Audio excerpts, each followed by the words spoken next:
Nandamuri నటసింహం Balakrishna Tollywood star director Koratala Shiva కలయికలో ఒక భారీ ప్రాజెక్టు రానున్న సంగతి తెలిసిందే. బాలయ్య ఊరమాస్ ఎనర్జీకి Koratala Siva mark powerful social message తోడైతే ఎలా ఉంటుందో ఈ చిత్రం ద్వారా ప్రేక్షకులు చూడబోతున్నారు. ఎన్బీకే 112గా తెరకెక్కుతున్న ఈ క్రేజీ ప్రాజెక్ట్ ను వచ్చే జూన్ నెలలో గ్రాండ్ గా లాంచ్ చేయడానికి మేకర్స్ ప్లాన్ చేస్తున్నారు. దసరా నుంచి రెగ్యులర్ షూటింగ్ ను ప్రారంభించినట్లుగా తెలుస్తుంది. నిజానికి జూన్ లోనే ఈ సినిమా షూటింగ్ మొదలు కానుందనే టాక్ నడిచింది. అంతేకాదు 2027 సంక్రాంతికి సినిమా రిలీజ్ కానుందని అన్నారు. కానీ ఇప్పుడు దసరాకు షూటింగ్ ప్రారంభించి 2027 సమ్మర్లో సినిమా రిలీజ్ కు ప్లాన్ చేస్తున్నట్లుగా సమాచారం. ప్రస్తుతం గోపీచంద్ మలినేని సినిమాతో బిజీగా ఉన్నాడు బాలయ్య. ఇక ఎన్బీకే 112లో బాలకృష్ణను సరికొత్త లుక్ లో చూపించేందుకు కొరటాల శివ సరికొత్తగా ప్లాన్ చేస్తున్నాడట. అందుకోసం Bollywood celebrity hair stylist Aalim Hakim ను రంగంలోకి దింపుతున్నాడట.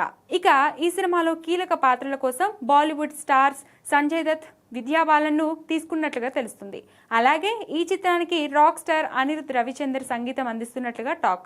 ఏదేమైనా మాస్ ఎలిమెంట్స్, బలమైన కంటెంట్, అదిరిపోయే స్టైల్ మరియు ఎమోషన్స్ అన్ని కలిసి రాబోతున్న ఎన్బీకే 112 చిత్రం ఇప్పటి నుంచి బ్లాక్ బస్టర్ వైబ్ క్రియేట్ చేస్తుంది. మరి కొరటాల ఎలా ప్లాన్ చేస్తున్నాడో చూడాలి.